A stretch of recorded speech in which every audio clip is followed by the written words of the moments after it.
जिस व्यक्ति को बनना है सिविल सेवक, उसके एप्टीट्यूड में क्या क्या होना चाहिए। फिर किसी में इतनी हिम्मत नहीं कलेक्टर से पंगा मोल ले सके। कलेक्टर की ताकत बहुत ज़्यादा होती है, पर इसके लिए चाहिए कम्युनिकेशन स्किल्स। आईएएस यानी इंडियन एडमिनिस्ट्रेटिव सर्विसेज, इसकी तैयारी के लिए आपको मानसिक रूप से तैयार होना बेहद ज़रूरी है। इस वीडियो में डॉक्टर विकास देवकीर्ति सर ने यह बताया है कि एक आईएएस ऑफिसर बनने के लिए आपके अंदर कौन सी 5 एप्टीट्यूड स्किल्स यानी क्षमताएं होनी चाहिए, और अगर आपके अंदर ये 5 स्किल्स हैं तो आपको आईएएस बनने से कोई नहीं रोक सकता। कर लेते हैं एक सिविल सेवक में क्या क्या होना चाहिए। तो अगर मैं केवल civil services aptitude test paper 2 को ध्यान रख के बोलूं, तो उसमें एक तो आता है कॉम्प्रिहेंशन। कॉम्प्रिहेंशन आपकी अच्छी है या नहीं है, इससे आपकी कौन सी इंटेलिजेंस या एबिलिटी पता लगती है। लिंग्विस्टिक। तो पहली बात है कि एक सिविल सर्वेंट का जो भाषाई परिपक्वता है या भाषाई बुद्धिमत्ता है, उस दृष्टि से उस व्यक्ति को बेहतर होना चाहिए। क्यों बेहतर होना चाहिए, अभी देखते हैं। मतलब अगर मैं सरल सी भाषा में कहूँ ना, तो एक समय के बाद आपको केवल भाषा में ही काम करना होता है। अभी आपके लिए आईएएस का मतलब होता है कलेक्टर्स, कि निकलूँ तो time time time time time time, और मैं अंदर बैठा हूँ, 50 लोग बाहर दौड़ रहे हैं साथ साथ, कलेक्टर साहब गाड़ी में है, गाड़ी रोक के समय सलाम ठोका और आपको लगा हा तसल्ली मिल गई एकदम। नेहरू विहार सफल रहा, इतने साल तपस्या की नाले के पास बैठ के मजा आ गया।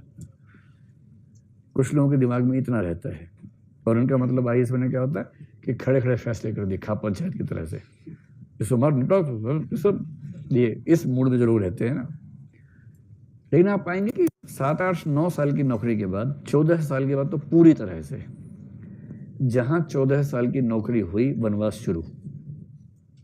14 साल का नहीं हो तो 14 साल के बाद होता है। और वनवास का मतलब, अगर ये शौक है तामझाम वाला, वो सारा तामझाम खत्म, और फिर आपकी जिंदगी कटेगी फाइलों में।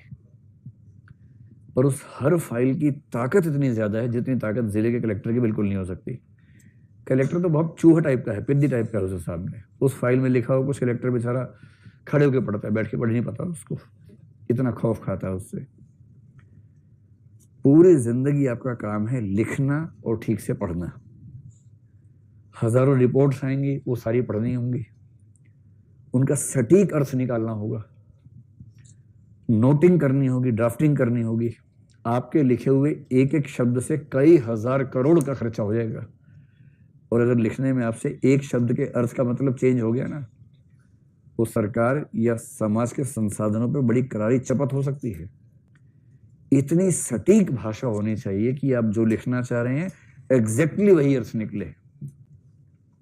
और दूसरा, अगर कोई रिपोर्ट पढ़ रहे हैं तो जो लिखा गया है एग्जैक्टली वही समझें जो लिखा गया है। दूसरा है जिसको आप बेसिक मैथ्स कह लीजिए या बेसिक न्यूमरेसी कह लीजिए, इसी में डेटा इंटरप्रिटेशन और डेटा सफिशिएंसी को भी जोड़ लीजिए। Basic maths, basic numeracy, data interpretation, data sufficiency. मैं जानता हूं कि आप में से कुछ बच्चों को इसका नाम सुनते बुखार होने लगता है कि ये क्या बात हुई, ये क्यों पढ़वा रहे हैं, हम तो आईएएस बनने आए थे, गणितज्ञ थोड़ा ना बनना है हमें। सबसे अच्छा मुहावरा है हमें ज्ञानी नहीं बनना है, आईएएस बनना है। जैसे ज्ञानी बनना आईएएस बनने के खिलाफ हो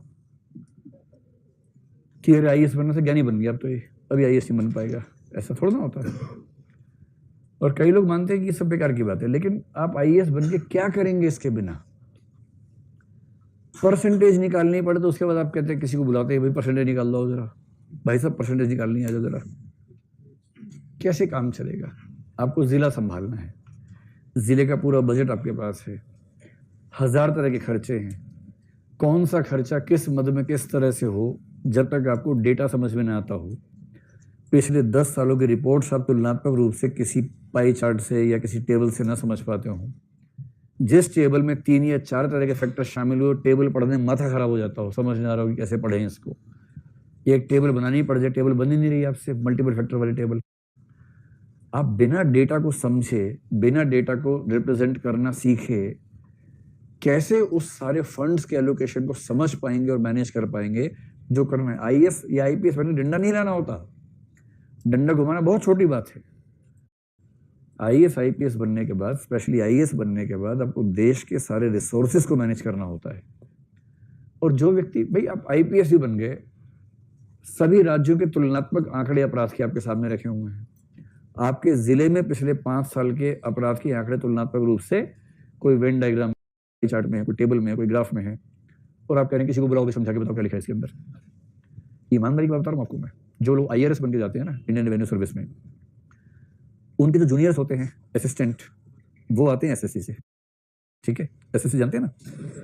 और SSC में क्या पूछते हैं, गणित आनी चाहिए, रीजनिंग आनी चाहिए, इंग्लिश आनी चाहिए। और वो गणित, रीजनिंग, इंग्लिश में इतने हाई लेवल के लोग होते हैं, जबरदस्त उनकी पकड़ होती है इन चीजों में। रीजनिंग, उनसे आप रीजनिंग चलते पूछिए, सभी गधे कुत्ते बोलेंगे हाँ हाँ चलो आगे बताओ, सारे कुत्ते गिलास हैं, ऐसे जवाब देंगे तो बढ़िया। और वो बनते हैं रेवेन्यू में असिस्टेंट। तो वो असिस्टेंट है, यानी प्रमोशन के बाद बनेगा ITO, इनकम टैक्स ऑफिसर, और ITO लंबी प्रमोशन के बाद बनेगा assistant commissioner of income tax, जो कि आप बनेंगे ज्वाइनिंग के दिन, ACIT।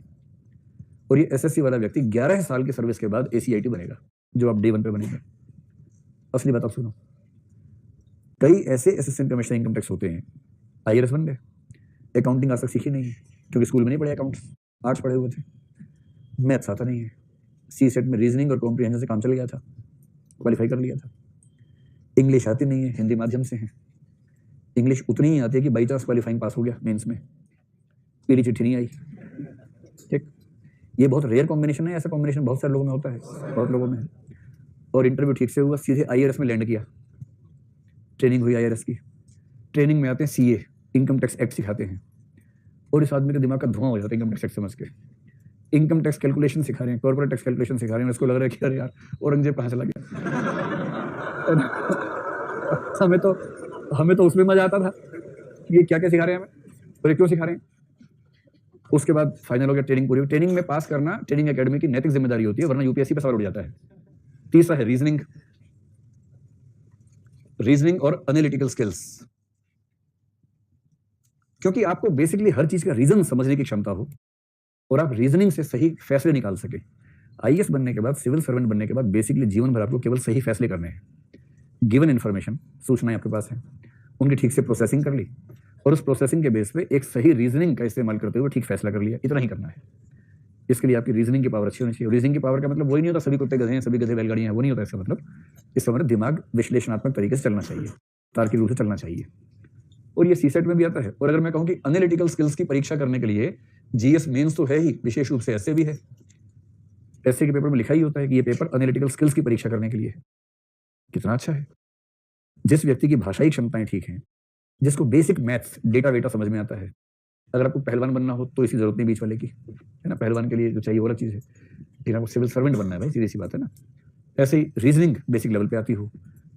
चौथी बात है डिसीजन मेकिंग और प्रॉब्लम सॉल्विंग आपकी ठीक हो, और CSET में ये भी आता है, क्योंकि अंततः जीवन भर क्या करेंगे, डिसीजन मेकिंग करेंगे, प्रॉब्लम सॉल्विंग करेंगे। आप कलेक्टर कुर्सी बैठे हैं, गद्देदार कुर्सी, आप बहुत खुश, बहुत मजा आता है। फोन आया कि दंगा हो गया सर, आपने कहा तो चलना होगा फिर तो, तब तक दूसरा फोन आया, शहर के दूसरी तरफ एक और दंगा हो गया है, इधर सांप्रदायिक दंगा हो गया है, उधर जातीय दंगा हो गया है, एक ही जगह जा सकते हैं, फैसला करो सर कहाँ जाएंगे। आप रुको नोट्स निकालता हूँ, पहले बार नोट्स में मिल नहीं रहा कहाँ जाना चाहिए, ऐसे में क्या होगा। प्रॉब्लम सॉल्विंग स्किल्स चाहिए, और साथ में कौन सी स्किल चाहिए, लीडरशिप स्किल चाहिए। और लीडरशिप का एक खास मतलब होता है इंटरपर्सनल स्किल्स या कम्युनिकेशन स्किल्स, जो CSET का पाठ्यक्रम है पूरा का पूरा। कितना अच्छा सिलेबस है, इंटरपर्सनल स्किल्स और कम्युनिकेशन स्किल्स, इन्हीं को मिला के मोटा मोटा बोल दीजिए लीडरशिप स्किल्स। आप कलेक्टर हैं, मजाक थोड़ा है, लोग दंगा करने पे उतारू हैं, आप वहां पहुंचे हैं, आपकी कार देख के, टाइम देख के ऊपर लोग 5 मिनट में रुक जाते, दंगा रोक देते हैं, रुको कलेक्टर साहब आए। इतना वजन तो है आपकी गाड़ी में, आपकी सत्ता में, आपके साथ जितने स्टाफ के लोग जाएंगे उसको देखते ही 5 मिनट का विराम तो हो जाएगा। अब 5 मिनट का विराम आप स्थायी विराम बना पाते हैं, या 5 मिनट के बाद आप भी उनके अंदर लिपट गए हैं, इतना ही अंतर है। और जिसने वहां जाके आंख से आंख मिला के बात ठीक से की और कन्विंस करके समझा दिया सबको, और हजारों की भीड़ के बीच में बिना डरे अपनी बात कही और धमका भी ठीक से दिया, इतना प्यार मोहब्बत से, और ऐसा धमकाया कि धमकी लगी भी नहीं और धमकी लग भी गई एकदम। फिर किसी में इतनी हिम्मत नहीं कलेक्टर से पंगा मोड़ ले सके, कलेक्टर की ताकत बहुत ज्यादा होती है, पर इसके लिए चाहिए कम्युनिकेशन स्किल्स। कलेक्टर बनना, SP बनना मजाक छोड़ना है भाई, सफल SP बनना है, SP तो बनी जाओगे, सफल SP होना, सफल कलेक्टर होना, उसमें ऐसी मुश्किल सिचुएशंस आपके सामने आएंगी, और जिसने झेल लिया, मतलब ऐसे मैं कुछ लोगों को जानता हूँ IPS में, वो इतने प्रिय हैं सरकारों के, मतलब हमारे विद्यार्थियों की बात कर रहा हूँ, CM के दिमाग में एकदम स्पष्ट रहता है कि जो जिला किसी से संभलेगा ही नहीं, पुलिस की बात कर रहा हूँ, वो दंगा फसाद कुछ भी हो सकता है, इतना सेंसिटिव जिला है। CM अपनी मीटिंग में की बात कहता है, X को भेज दो, खत्म बात। और क्योंकि CM होम मिनिस्टर भी खुद ही होता है आमतौर पर हर राज्य में, तो सीएम के पास ही पुलिस डिपार्टमेंट होता है। तो सीएम सीधे उसको बुला के बोलता है, यार वो जिला संभाल लो 6 महीने, उसको ठीक करो, फिर अगला जिला देंगे, 5 साल में 12 जिले ठीक करने हैं तुम्हें। ऐसी छवि, और ऐसी छवि वाले लोग वो नहीं है जो आईआईटी से पढ़े हुए हैं। उनको बस ये पता है कि डिसीजन कैसे लेना है, प्रॉब्लम कैसे सॉल्व करनी है, सिचुएशन कैसे हैंडल करनी है, लोगों से कैसे डील करना है, दंगाइयों को कैसे मैनेज करना है, कैसे डराना है, कैसे पुचकारना है, ये सब पता है।